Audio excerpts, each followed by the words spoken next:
Hi, I'm John Timmerman, and effective leadership is the way to build any successful company. I'm Rob Schauger, and if you build it, he will come. And I'm Al Kutri, and Furbies scare the shit out of me.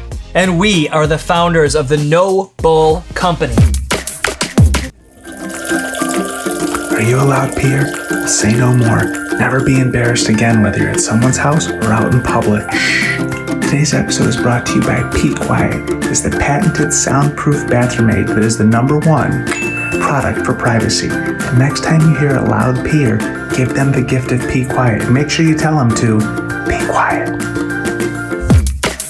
What's up, Buzz Nation? Welcome to I'm a Little Buzz, the show where we bring a ridiculous amount of life to business, all while sharing a glass of whatever makes us happy, while sharing what gets us buzzed. So, fellas, what's getting you buzzed right now? Cheers it up. Yes.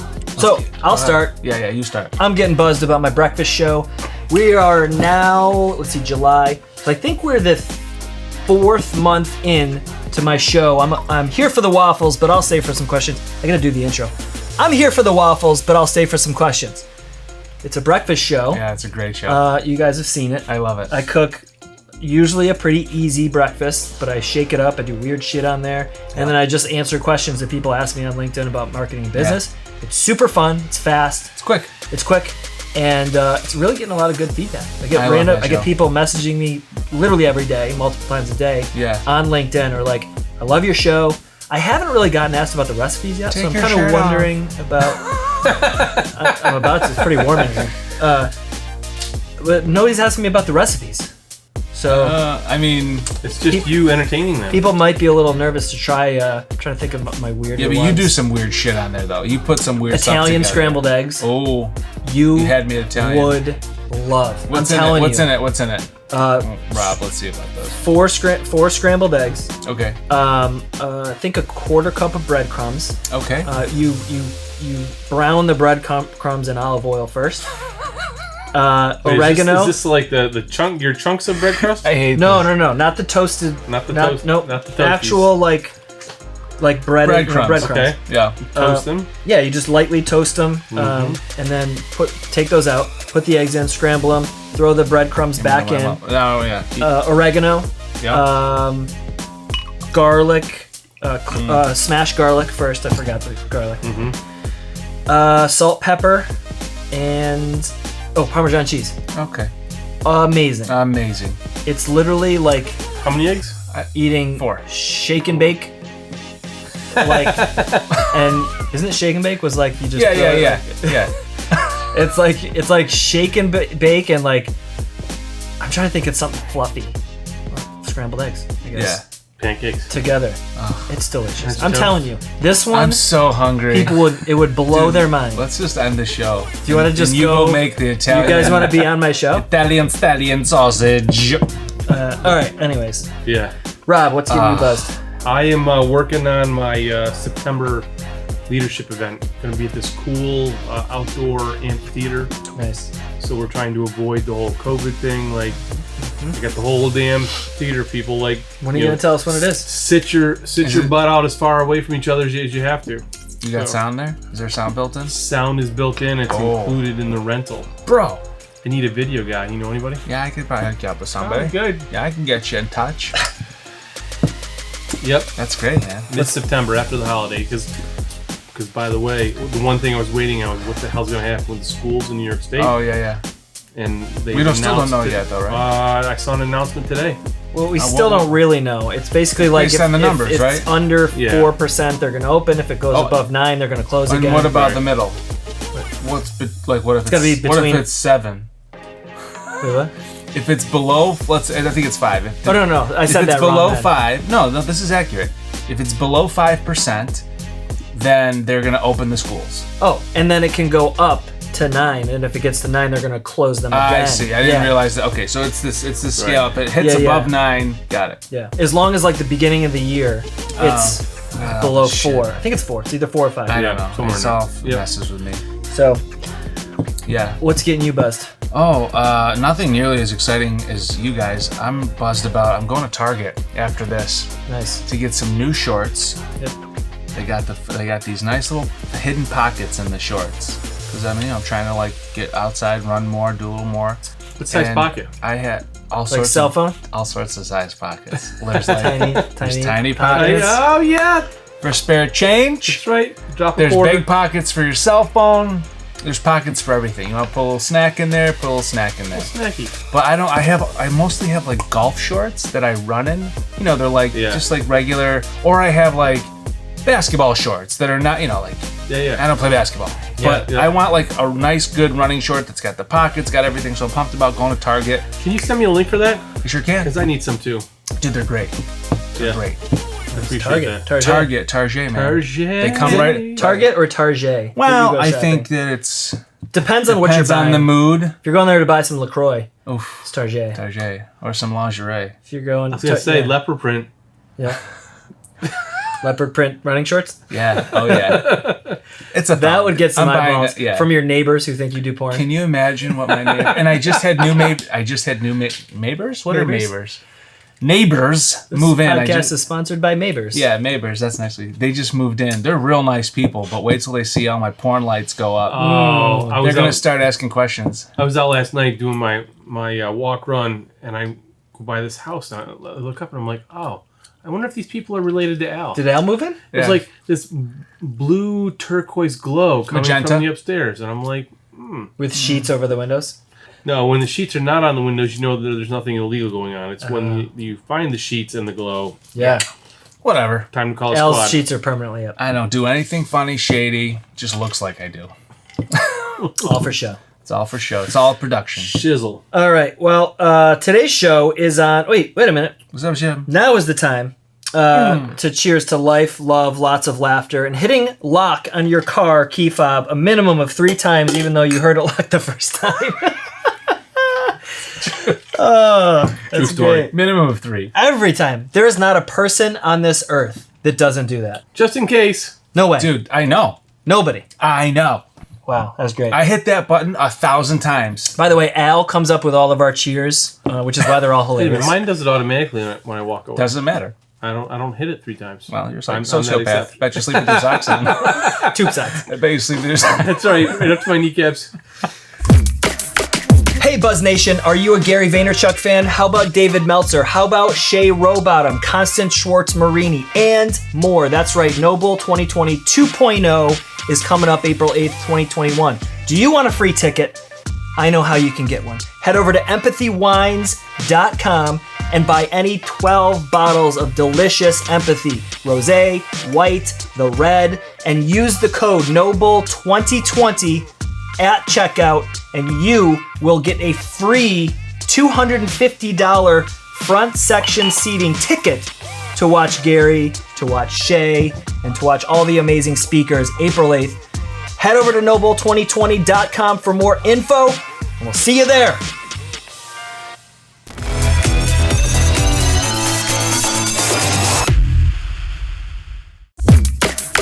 All right, so today's show is on family and business. Where do you draw the line? So this could mean several things. This could mean family and business. Do you go into business with your family? No. This could mean family and business. Are you a workaholic, not spending enough time with your family? Yeah, multi-layered. Yeah, there's a lot of opportunities for discussion. I'm pumped to talk about this because, as you both know, and as some people out there might know, I run and or operate several businesses with my wife. Yep. And we're very happy. I feel like we've found a good cadence. You know, we definitely had our down times and times. I feel like we should bring her in and ask her side of the story. Bring her in? We've maybe a future episode because we're gonna get lots of screams from the trip. baby. Yeah, he's in the family business too. Whether we like it or not, he is in there. He's on conference calls. Yeah. He's and Rob, really, you and your wife are pretty solid teammates in terms of running a business from a financial standpoint. Like it's more her than me, but yeah. Yeah, I mean. So that's the third dynamic right there is a family member who owns a business and a viewpoint there. So it'll be great to get your viewpoint. Yeah, on, two entrepreneurs on that, right? Independent. And then for me, I actually, how everybody has like check boxes. I'm a single guy, but you have the check somewhat boxes check you like like to Facebook, check? like single, married, No. relationship. I never put my status on social media. No, never. You don't want the flack, like if it changes. I just don't. Yeah, I don't like questions. And let me tell you, the people are brutal out there. Al's in a relationship. Did you see? Al's in a relationship. Right, oh my God! Exactly. A bunch of ants messaging me saying like, "Well, who is she? Yeah, exactly. When are we gonna meet her? You know what's crazy? I could go change because I don't have my relationship status. I could go put it on Facebook now that says married. I bet you I'd get hundreds. I bet you I'd get 100 congratulations. Yeah, I don't want any of that. I'm a very private person when it comes to that stuff. But I very much want, my criteria is I want to be with someone that I can start or be in business with. That is very important to me, to be able to be. What would it take for them to be on the same wavelength for you to actually make that happen? What does this mean? Does she have to be a musician? No, I mean, forget that. Like, just an entrepreneurial mindset, so that there's not the tension of fighting my desires, which are risky and they're scattered. That person has to have that kind of mindset, so that at least, whether they're with me or not with me, they can at least understand that piece of me. Right. But I really want. What if they're working on their own thing and she doesn't want to do it with you, or you don't want to do it with them? But they're doing their own thing? But they're doing their own entrepreneurial thing. Great. We can still team up together and help each other grow those things. Yeah. Like, if you're my partner. Well, she doesn't want that. Well, then she will not be in the house. What do you mean if she doesn't want that? To me, so this is like if she owns her own business now. Yeah. And meets you two fall in love deeply. Right. You both have an affinity for tiny things. And I think he's gonna cry. I was like, my dream. And you have your gigging, comes back, and NoBull obviously takes up a lot of your time, and she owns a freaking tanning business. Yeah. And or franchise. Oh yes. Which wouldn't really require would require emotional support, but maybe is like already running. She's already established. Yeah. She's done it all. She's in it, and there's no real collaboration. Yeah. What I'm trying to get at is, do you want the collaboration part, or do you just want somebody who understands the entrepreneurship part, so that there's not as much like, why are you? I don't know, John. That's a great question. I don't know that they can understand it if they're not in it of some capacity. Well, no, he's saying they are. She would be. She'd own her own franchise. Oh, okay. Right. So if she owns her own franchise, she owns a freaking Chipotle. I was just going to say, it depends on what franchise. If she owns a Chick-fil-A, I'm going to be like... You're like, I'm working for you for free. Whatever you say goes. Except chicken sandwiches 6 times a day. Home the nuggets. No, I mean, you see what I'm saying? I totally understand what you're saying. Maybe you don't know, but I don't know the answer to it. In a perfect world, I would like collaboration. I would like it to be, you get up, you hustle together. It's the same goal set. It's the same thing. Or maybe she has that, but I would still like to team up on something else. So if it was like she owns, we're not going to say Chick-fil-A because that's a ridiculous concept, because that's what you would have to dedicate all your time to that. But let's say she owned a hair salon or something small business that like is very much independent contractor based, right? Okay. She's got that under wraps. I would still want us to team up on something else, whether it was a real estate business or an investment business or something that we together like hustled together for the same end goal. Mm-hmm. But again, I don't know. I'll cross that bridge when I get there. But the main point is, I definitely want somebody who is in the same mental headspace as I am regarding only business. Yeah, because it will be a disaster. Okay, we're good then. Coach is like, good luck. You're crazy. Are you on every dating app everywhere? Because you might need them all. No, I want somebody who is in the same entrepreneurial type of thing. Because otherwise, you will fight endlessly. Mm-hmm. You'll fight endlessly about the bills, about the finances, about if shit starts to slip, or you're like, something's funny here. If that other person is rigid in that department, it's going to be... Well, that's the flip side, too, though. We've talked about this long before NoBull. We had these conversations about... Yeah. On the flip side, though, too, like Lindsay and I, one of her biggest fears with coming to work in or on or be a part of the businesses we have was, we're now in the same place. So if shit hits the fan, we're both now going down that, I don't know what's the analogy when shit hits fan. I don't know. We're both on a shitty fan blade. You know what I'm saying? Flying everywhere. Yeah. We're flying off sticking to the walls. Like, right. We're talking so there's like no one of safety big net. ass fans. Right. Yeah. Yeah, but I don't agree though, because you both have the skill sets to go into what we talked about in the last episode, survival mode. If shit's hitting the fan, both of you can be like, "Oh, time out! Shit's hitting the fan. I'm going to work back at Home Depot. I'm going to work back at here, so we can recover." Mm-hmm. You know, it's funny. That's the exact analogy that I would use before. Like, she's come a long way. Like, Right. she was, born and raised to be like college, masters, go, Next. same, Yeah, next, down grow. this exact pathway. Path. I'm pointing at the, like, Yeah, whatever. this exact pathway, Yeah. right? And you just go until you achieve as far as you can go down that right. pathway. So it took her a little while to go off of And like, for us, it's like, we're like a ball of yarn that a cat just went with. yeah, cat. I used to have a cat. So it took her a while to understand the concept that you can create your own destiny. Is like, Right. rah-rah as that sounds, but like she's now fully there. Right. But I would use that exact analogy that if shit hits the fan, I will go back and work for Home Depot. We'll It's a be great just company. fine. I'll get a full-time job paying, 40, 45 grand Right. a year plus benefits, plus Yeah. training, plus While got the- you rebuild. We've got the degrees. We've got the shit there in place to be like, okay, look, we're survival mode. but I don't think But somebody's got to support that in terms of that model of Yeah. living. You have to have a partner that supports that to be like, oh, okay. Mm-hmm. Mm-hmm. So really, that's all I'm looking for in terms of partnership. There is where you do whatever you got to do to get to the final end game of the life you wanted to build together. Yeah. And there's no, Yeah. Rob, your wife owns her own business and, successful business, has for quite a while. before you met. Been in it. You went into that. She had established business when you met her. Yeah. Yep. So what's you guys have a different dynamic than Lindsay and I because we are working literally on the same things almost all day long, right? And now we're literally in the same house. Right. You two, I'll let you describe it a little bit more, but you two lead relatively separate professional lives, but you do come together on certain things. So what is that, before we get into the whole like managing the relationships and stuff like that, but what does that dynamic look like for you two? So I've been through this twice because I was married before. That wife was self-employed Oh, okay. as well. What did she do? She what was in a computer business. Okay.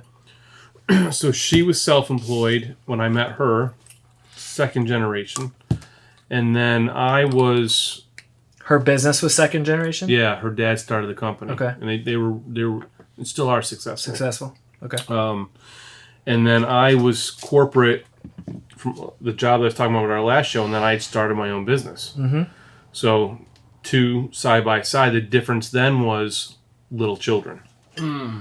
Yeah. Okay, and we can get into that later. Second time around, when I meet Michelle, all of our kids combined, so 3 boys, they're in their age like 7 to 12 or 13. So fast forward though now, so there's all sorts of dynamics that we can jump down multiple rabbit holes in that. But today, being that we're empty nesters, that the fact that we are both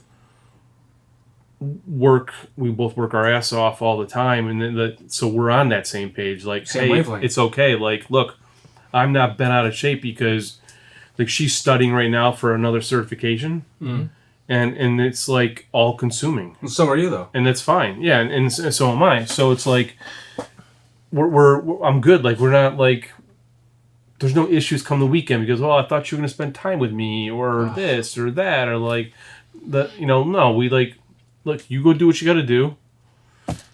I'm doing what I got to do, and most nights we try to have dinner together. For the most part, where we see each other in the morning.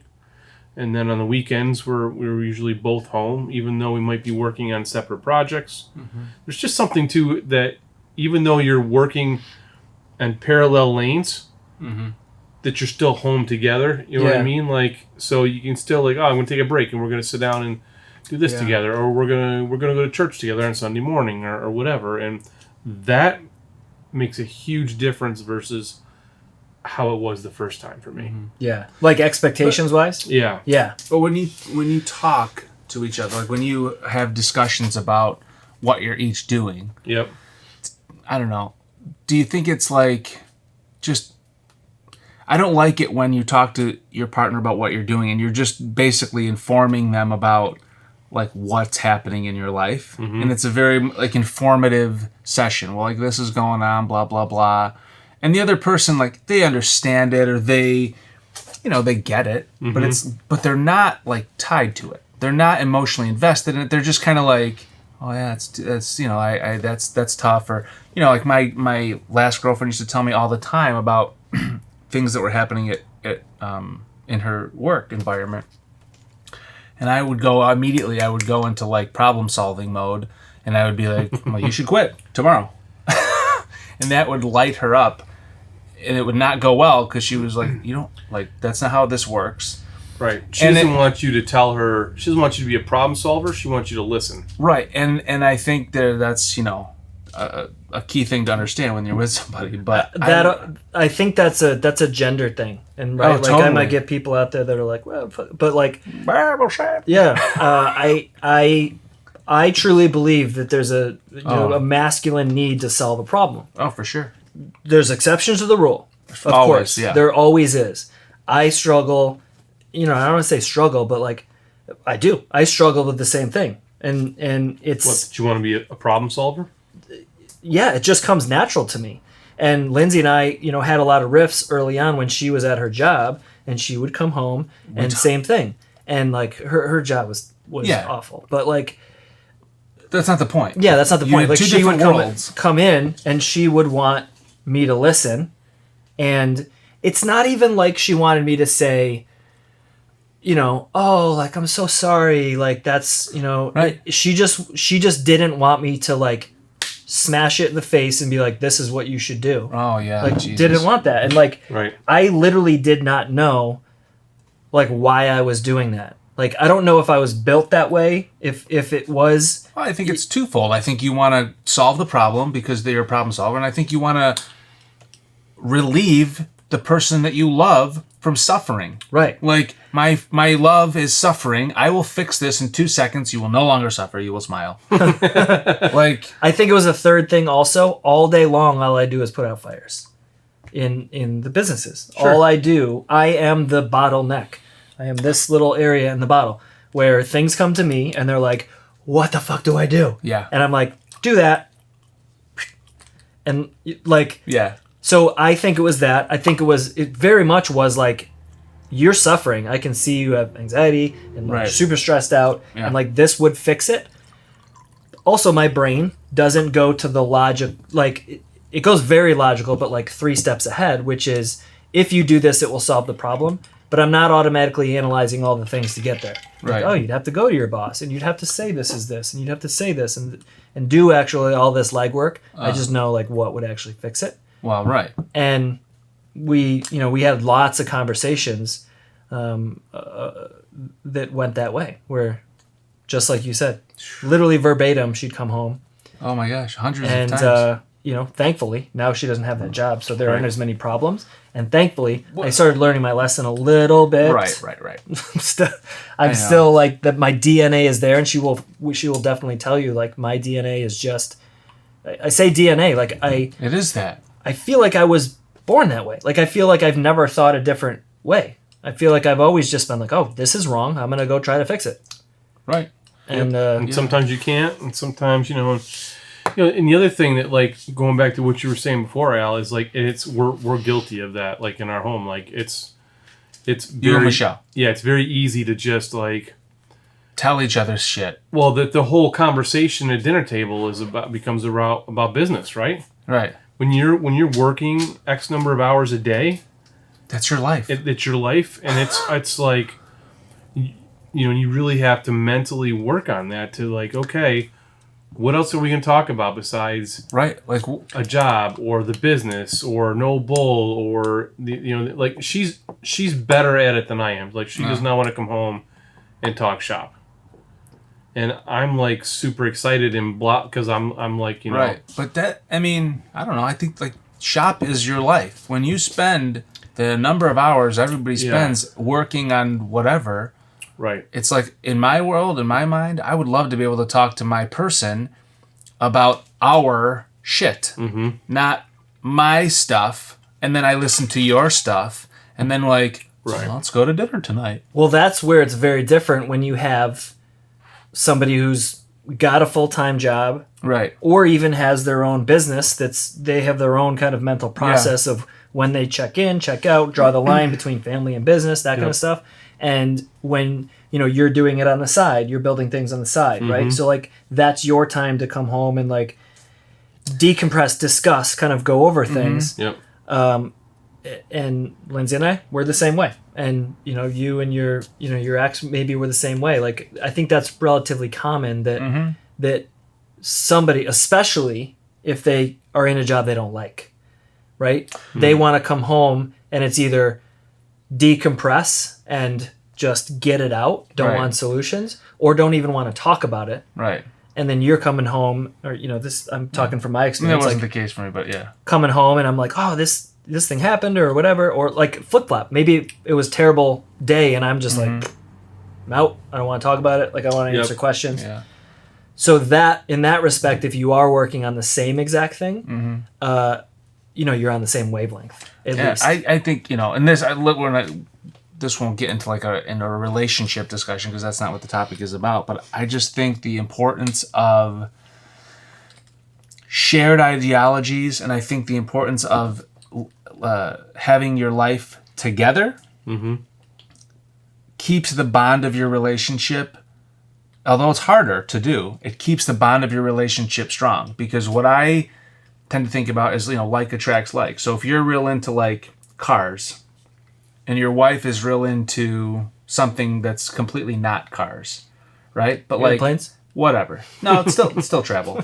Settle down. It's still transportation. They both have engines. That's true. Whatever it is, okay. What I fear sometimes is that you go to car shows every weekend or whatever. You love the car shows. There's gonna come a time, I think, that like you're gonna meet somebody at a car show who's gonna be all into cars. And I'm not that, and by no means do I think everyone has to be the exact same or like the same stuff. But I think that when you're in tune with each other and you like the same stuff or you're in the same business, although it's difficult, I think it keeps you bonded. Like on those things that you're passionate about. Because there will come a time potentially, and I might get a lot of flack for this, but who cares? You're going to meet somebody at a car show, some attractive to you, personable person who's like, oh, I love these cars. And then something's going to spark inside of you that has never been sparked before. And that's where I start to think like, oh shit. Like, now I'm not saying you're going to do anything about it. Right. I'm not saying that that's going to lead to anything bad. But I think if you can have your partner be that person, that they spark that thing in you that you really are about, and it could change. It could go from cars to real estate to stocks to whatever it's going to be. I think it's important for your partner to have the tool to be like, boop. I think the prerequisite for that, though, is that there's so much other things lacking. Because people can still have, like love cars and their spouse hates cars, but they're like, oh yeah, Susie keeps on to go to this car show. And that's cool. But like then they have like whatever it is, the same group of friends. The other stuff makes up for it. Yeah. Right? For me, I like the idea of like, let's be as close as we can possibly be. Because I think that ups the chances of really staying the long haul. Yeah. When you guys are like, you join your life together, and like shit comes with that. I'm not saying it's rainbows and unicorns, but I think the closer you can get, the better of a chance you got to staying that way. Well, and this does get into relationship. If we're talking about family and business, where do you draw the line, right? Yeah. So, in that realm, so the biggest thing that I see today and have seen in working in the different verticals that I do is that, especially when the kids are involved, is that you can't separate yourself from the business when it comes time for family time, right? So can't separate yourself. That you can't do it like it's all business. You can't put the phone down for 3 hours and come spend time with the family and just like unplug. Separate, yeah. Like you're doing that right now because you're like you guys go away to camp and you've got that time. Yeah. And it's probably great that you don't have good cell coverage up there at some point, you know, because you probably would tap out and be like, oh, I gotta do some work, you know. Right. But you're both thinking like that. But as much as you're both thinking along those lines, you still need to have that separation. And if you are not on the same wavelength with that, and one spouse is just driven that way, and that was part of what had happened with me with my first marriage, was that it was all I'm building a business, you know, and so everything was about building the business, and her business was really more like 9 to 5, and you could just like build it 9 to 5. Yeah, 5:30. I'm out the door, and everything after that, everything else is this, and I'm like, and mine was more like there's more to it than that, you know? And so you throw young kids in the mix, you know, and you're working your rear end off, and like you're trying to do something to for your family. So if you're not, it's like anything else. If you're not educated in those areas of like what this should look like, then your chances of failure are going to be much higher. Right? Like, so now I see it because I lived through it. I'm able to help other families walk through that and navigate that. And that makes a difference, because when things are shitty at home, how's your business going to be? It's going to negatively impact your business. Yeah. And if business is shitty, you know, you're going to bring the crap home. You've got to like leave that crap at the front door and not bring it inside with you when you come in at night. Yeah. And you've got to mentally work your way through that. Just like when you leave the door, all baggage gets checked at the door, and in and out. Consistent with that, you know, in terms of the baggage, emotional all sorts of baggage. When you talk about family and business, so there's plenty of families that have family businesses. I know tons of family businesses that are big time generational. So all the processes are in place. But if you're going to be in business with family, you better have a therapist or an arbitrator. Like, you better have a system in place to manage not only the business, but to manage your emotional boundaries with each other and your emotional things. Because like, if your ego gets out of check just this much because it's your brother, or you feel too comfortable because he's your brother, or you guys grew up together, maybe you were the alpha dog when you were kids, that shit will always come out. You will always take liberties with your families that you would never, ever, ever take with a stranger. And I mean, although I think it can work great because family is a beautiful thing, if you said to me, get in business with your family, like, and I don't mean my wife, because like your wife becomes family, but she is ultimately a stranger that you fall in love with. Sure. But like, if somebody said like, start a business with your sisters, brother, parents. I would say, no, I'm good. I'm all set. Yeah. Thanks. Like, because I think it's a terrible idea unless you really have a handle on that relationship. Perfectly. It just comes down to what Rob said: expectations.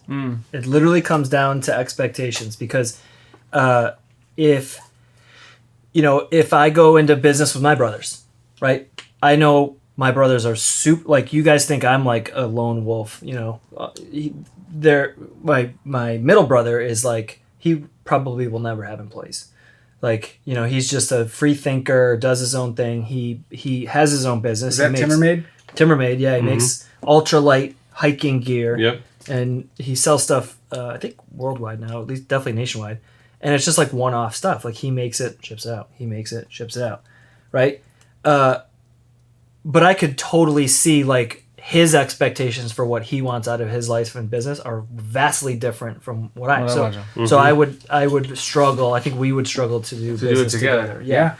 But you know that. My oldest brother, I remember him saying when I first got into business, I started my very first business. He's like, man, I could never go into business for myself. I just want to go in. I want to punch the clock. I want to like do my job, and then when I get out and I want to ride my bikes and I want to be with my family and I want to do my stuff. Like, like he's that type of person. Oh, wow. So we might be able to go, like, if he does that and he's like doing the thing, you know, he's an engineer. Like, and he's doing the thing, and I'm the one out here like going and freaking working all the time. Great. Like that might work okay if his expectations are like, all right, John's gonna go crazy and build this thing. 9 and I'm gonna put it all together. Yeah, I'm gonna do the actual engineering work and do this kind of stuff. Yeah. That would work. So I think it really comes down to expectations, and that is not an easy thing because everyone was raised differently. Mm-hmm. Like if you're in this with siblings, like you were raised the same, right? Mm-hmm. But you each have your own DNA. You each desires, have your wants, all that stuff.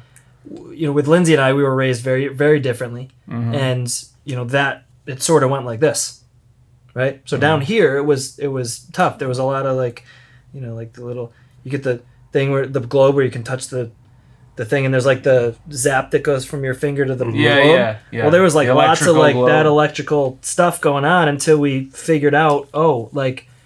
I figured out that on our last show we were talking. Not the last show, previous show we were talking about like becoming more organized and focused and things like that. It took me a lot to become more organized and focused and repetitive, rather than being super ADD. And it took her becoming less repetitive, like this is the track I need to be on no matter what, and being a little bit more able to bounce around to find that kind of pathway for us to get there. Like, so it took a while. But Lindsay's dad works for himself, so how do you think that impacted her mental focus going into the workforce?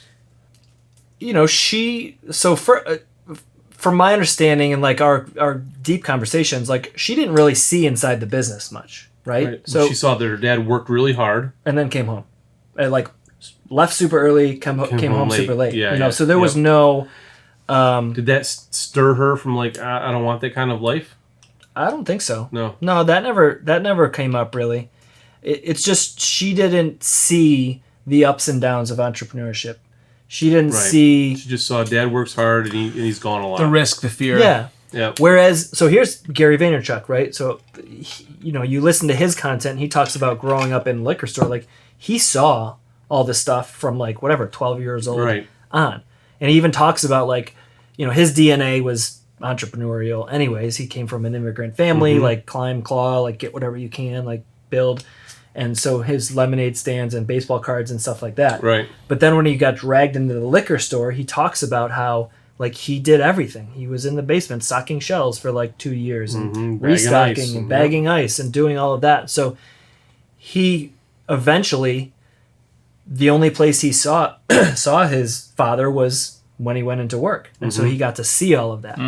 Whereas I don't think Lindsay wasn't exposed like that. She wasn't in the business. It's not like it was a family business. Yep. I mean, it is, but the uncles and dad, her dad.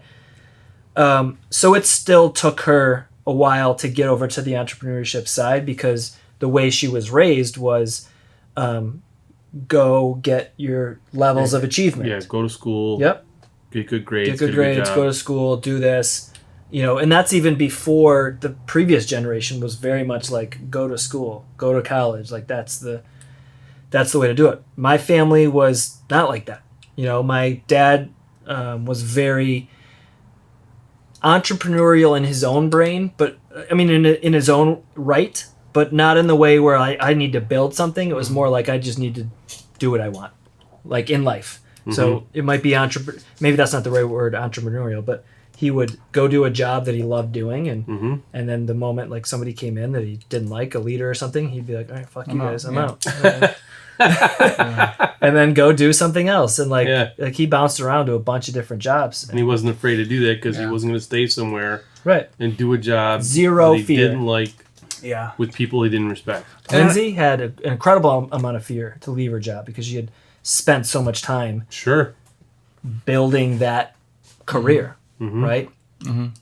So the one thing that I wanted to mention is that you mentioned kids, right? So kids they are like the polarizing factor to this. So in my opinion, there can be so many different work relationships between spouses. You can work together and love it. You could work separately and love it. You could literally never see each other. Some of our best friends actually are two wildly successful people. He's in the financial space and she's a pharmacist, but not at like your Wegmans. She's like a pharmacist, like that works. She's like the top pharmacist at a pharmaceutical company that goes around and consults hospitals to say like, oh, yep, we're going to distribute your drug, your cancer drug here at our entire hospital.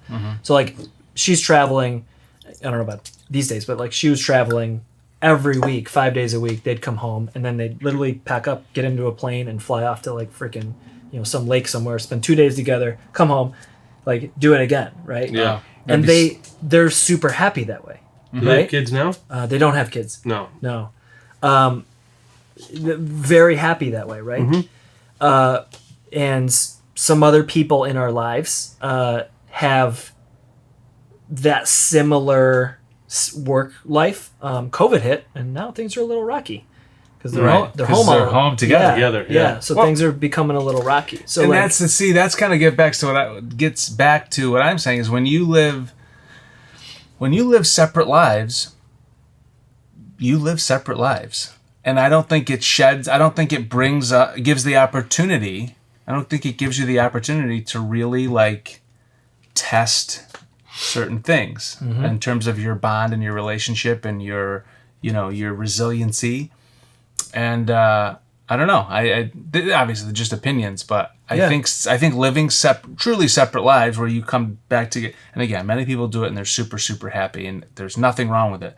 For me, I don't know if I could. I think I need to have like a different version of partnership in business with my partner, where I really feel like, oh, this is a partnership, like ride or die. Well, there's nothing wrong with that. I mean, the fact that you know it, and the fact that like, that you guys, from what you've told us, like you put all that stuff on the table before you had kids. Right. Like you said that, hey, look, one of our goals is that we want to be able to be remote so that we can be here, we can be at camp, we can be in Florida at some point in time, and that like what all that looks like. So as more kids come into play, the process, you're already building it before the children were here, right? And so now, as long as you continue to tweak and follow the plan, those kids are not the polarizing, but they are the game changer. Right. Yeah. So I went down a rabbit hole earlier, but it's the rosé talking. I know. The couples, the spouses, that relationship I think can work in a variety of different ways. Without kids. Yeah, without kids. But when you have kids, you mentioned it earlier, like you have to spend time with your kids. Yeah. If you don't, they're gonna grow up with some issues. Yeah. Like like that's just a fact. Right. Like that happens so many times in so many different instances. There's stuff. So it's having children is now the factor that has changed decisions I've made. Yep. And that line between family and business is very different than when it was just Lindsay and I. Sure. And now we have this common goal, which is not making our businesses successful. That is a goal. But above that is raising a healthy, young, successful Trip.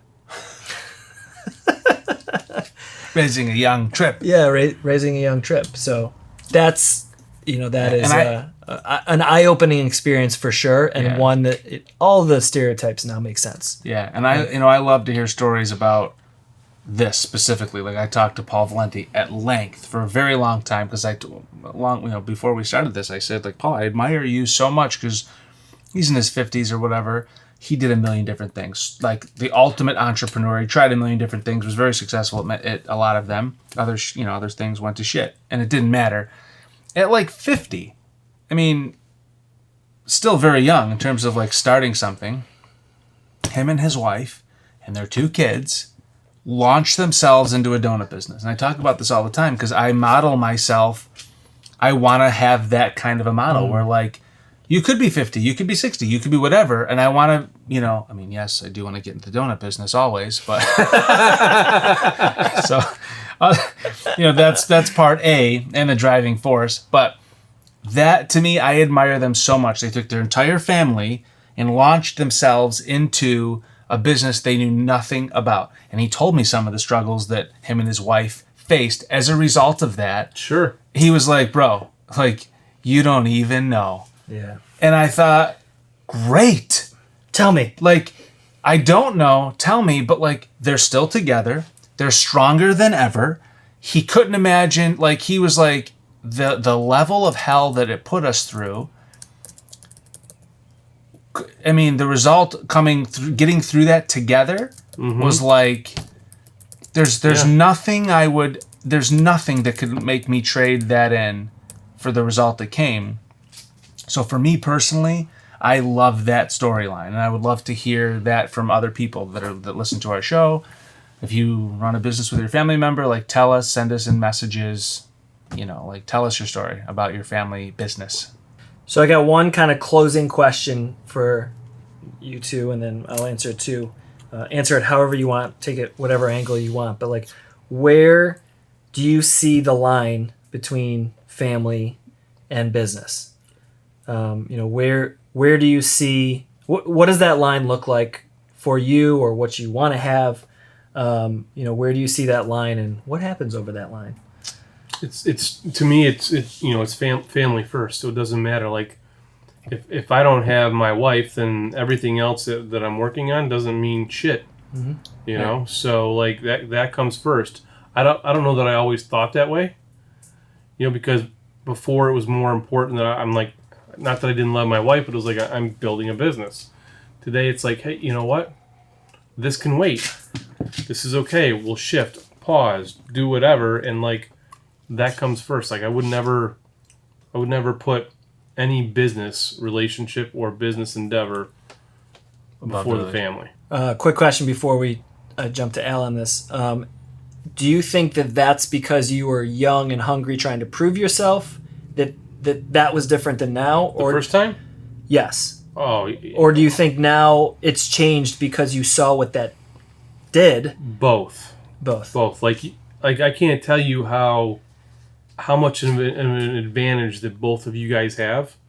Al, because you haven't met, you know what you want. You have not met her yet, but you know what it looks like.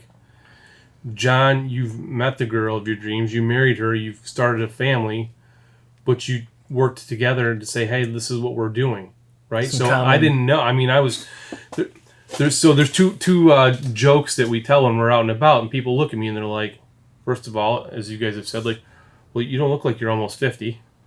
And then the second is, wait, you're like 30.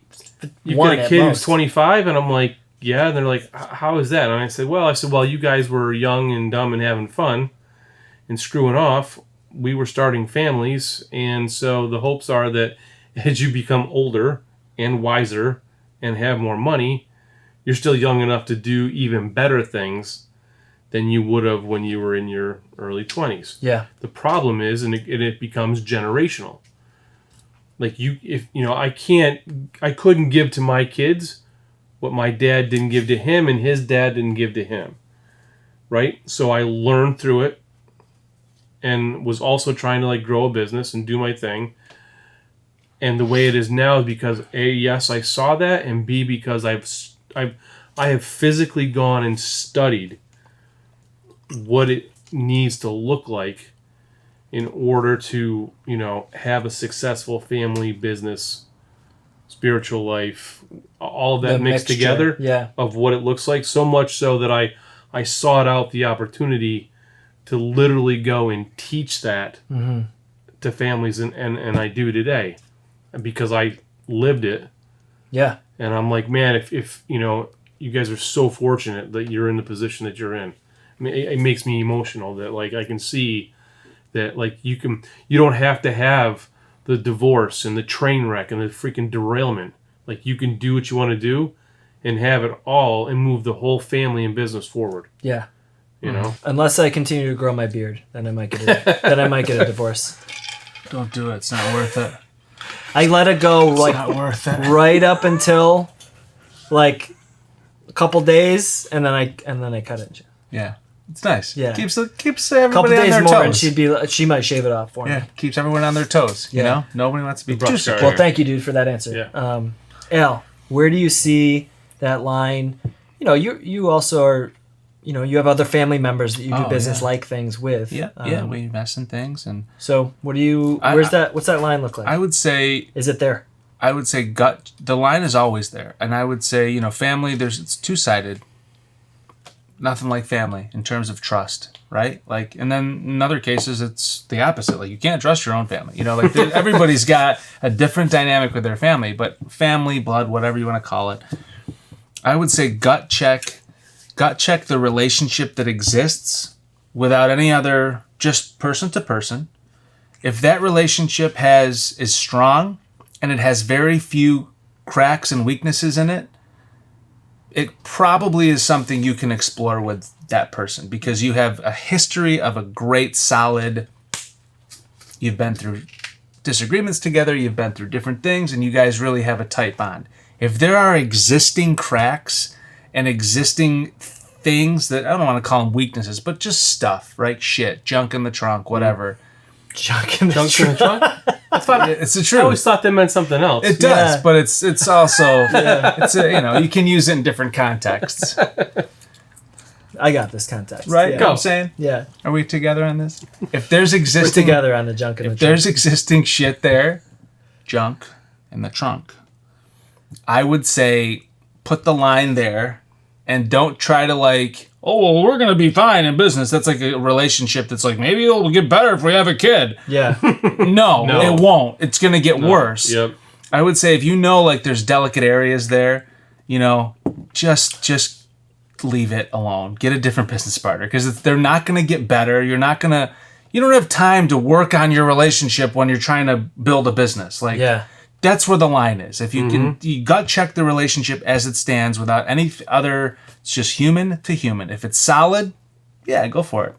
And then you can address it. If it's not solid, run other direction. Yeah, at any stage. At any stage, just no. I'm $100 million company or startup. Like I love you, but I already know that like we are not. This is not going to be a good thing. And rather than making it worse, like we're good. I'll see you on Easter. I actually completely agree with you. I think I would just repeat your answer. I think of just being super honest and having the humility to like make the right decision based on the current situation. Because like there's no, I don't even remember if my question was for us specifically. Yeah, like where would you draw the line? But like, my gut, I can just use my example. Like my gut was that Lindsay would thrive as an entrepreneur. She was just never faced with the opportunity. Right. She's a super hard worker. She's super dedicated when she, when she puts her mind to something, when she starts down a path, she will figure it out until she's like an expert in it. And, so she had all of the qualities. She just never knew she could use them. So like I had to then go through the stages of convincing her and going through the rough parts of this is what entrepreneurship looks like, and like, oh shit, can't make payroll this week, and like now I gotta put some money in to do it, like that kind of stuff that she'd never seen before, and it just comes with small business. But my gut told me like she belonged there, and I knew we would be super happy if we got there, and so it's just not a matter of doing that. But it's a gut check. Couldn't have said it better, man. Gut check is that line, and being able to accept it, I think, is the bigger hurdle. Right. Like you might know, like, I don't know, going into business with your family, or like you were handed a business by your parents. Oh yeah. And having the humility, the honesty, and the confidence, I guess, checking your ego to say like, yeah, we really don't like each other. Like, I'm just gonna cash out and go start this business. That's a big decision. Oh, for sure. Not even about liking each other, just about knowing how people are. Like, I love my family to death, right? We're dysfunctional Italians. I love them to death. We own a couple of properties together. I will never buy another property with my family. That's nothing against them. No, I love them to death, but I know in my mind, like, it's not good business. It's not a good business model. My mom and my aunt, like, they make very emotional decisions. They're not wrong decisions, but they ride on some of those decisions, and there's a little too much emotion in those decisions for my liking. I don't ever want to deal with that again. When it comes to a rental property, I want it to be like numbers, and with a little bit of compassion in there. Humans need to be humans, but like I will never do that again. And now I know. Yeah. That's it. There's the line. Love you guys, appreciate you, but like, nope, I'm all set on that. You guys can go buy whatever you want, and I'm out. Well, it sounds like lines are ever evolving. Lines, yeah. It's such a clear boundaries, clean lines, always. Keep it that way.